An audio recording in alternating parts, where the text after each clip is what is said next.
खबर दोपहर में सबसे पहले बात एक अहम खबर की, जो आज की बड़ी सियासी खबर है।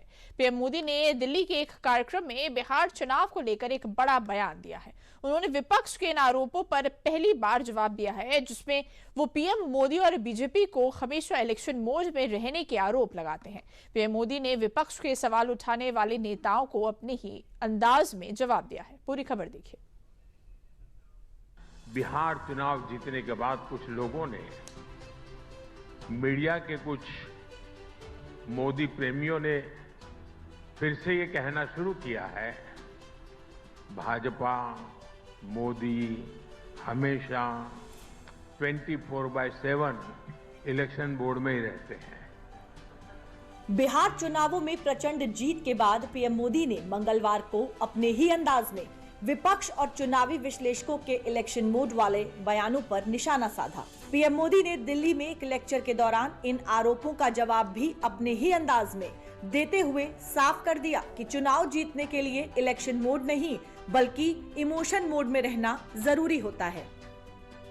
जब मन के भीतर एक बेचैनी सी रहती है कि एक मिनट भी गंवाना नहीं है, गरीब के जीवन से मुश्किलें कम करने के लिए, गरीब को रोजगार के लिए, गरीब को इलाज के लिए, मध्यम वर्ग की आकांक्षाओं को पूरा करने के लिए बस मेहनत करते रहना है। इस इमोशन के साथ, इस भावना के साथ सरकार लगातार जुटी रहती है, तो उसके नतीजे हमें चुनाव परिणाम के दिन दिखाई देते हैं। बिहार में भी हमने अभी यही होते देखा है। बिहार में जिस तरह से पीएम मोदी के नेतृत्व में एनडीए ने 243 विधानसभा सीटों में से 202 पर जीत हासिल की, उसमें बड़ा योगदान बिहार की डबल इंजन सरकार की जन कल्याण की योजनाएं थी। पीएम मोदी ने बताया कि इमोशनल मोड के मायने क्या हैं। अपने लेक्चर के दौरान पीएम मोदी ने नक्सलवाद को लेकर कांग्रेस को भी घेरा। पीएम मोदी ने देश में अर्बन नक्सलवाद को बढ़ाने का आरोप भी कांग्रेस पर लगाया और साथ ही ये भी कहा, मुस्लिम लीगी माओवादी कांग्रेस देश के लिए खतरा है।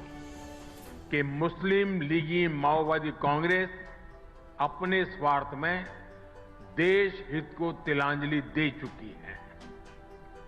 आज की मुस्लिम लीगी माओवादी कांग्रेस देश की एकता के सामने बहुत बड़ा खतरा बनती जा रही है कि कांग्रेस भारत के संविधान को नकारने वाले माओवादी आतंक को पालती पोसती रही और सिर्फ दूर दराज के क्षेत्रों में, जंगलों में ही नहीं, कांग्रेस ने शहरों में भी नक्सलवाद की जड़ों को खाद पानी दिया। कांग्रेस ने बड़ी बड़ी संस्थाओं में अर्बन नक्सलियों को स्थापित किया। 10-15 साल पहले कांग्रेस में जो अर्बन नक्सली माओवादी पैर जमा चुके थे, वो अब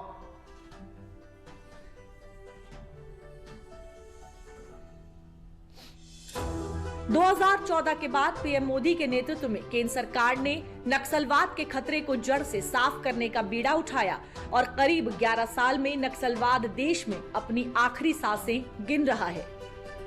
सरकार ने 31 मार्च 2026 तक नक्सलवाद के सफाई का डेडलाइन रखा है। 2013 में देश के 125 जिले नक्सलवाद से प्रभावित थे। अब सिर्फ 11 जिलों में नक्सलवाद के कुछ अंश बचे हैं। पिछले एक दशक में 8000 से अधिक नक्सलियों ने आत्मसमर्पण किया है। 2025 में सुरक्षा बलों ने 270 नक्सलियों को मार गिराया है। 2025 में अब तक 680 नक्सली गिरफ्तार किए गए, जबकि करीब 1225 नक्सलियों को सरेंडर कराया गया। पिछले 11 साल में नक्सली प्रभावित क्षेत्रों में करीब 12,000 किलोमीटर सड़क निर्माण हुआ है। नक्सल प्रभावित इलाकों में केंद्र सरकार ने 46 ITI और 49 SDC स्थापित किए हैं, ताकि इन इलाकों के युवा विकास कार्यों में लग सके। आज आपके माध्यम से पूरे देश से एक आह्वान करना चाहता हूं। अगले 10 साल में हमें संकल्प लेकर चलना है कि मेघालय ने भारत को जिस गुलामी की मानसिकता से भर दिया है, उस सोच से मुक्ति पाकर के रहेंगे। 10 साल हमारे पास बड़े महत्वपूर्ण हैं। मोदी सरकार ने पिछले 11 साल में नक्सल को जड़ से मिटाने के लिए जितना काम किया है, उतना आजादी के बाद किसी सरकार ने नहीं किया है। नक्सल पर लगाम लगाने के अलावा अब पीएम मोदी ने पूरे देश से एक बेहद अहम आह्वान भी किया है। मोदी सरकार ने वैसे भी देश में गुलामी के प्रतीकों को लगातार हटाने और कई 100 सालों से चली आ रही अंग्रेजी की देन भारतीय दंड संहिता यानी आईपीसी को बदलकर भारतीय न्याय संहिता यानी बीएनएस करने का बड़ा काम भी किया है।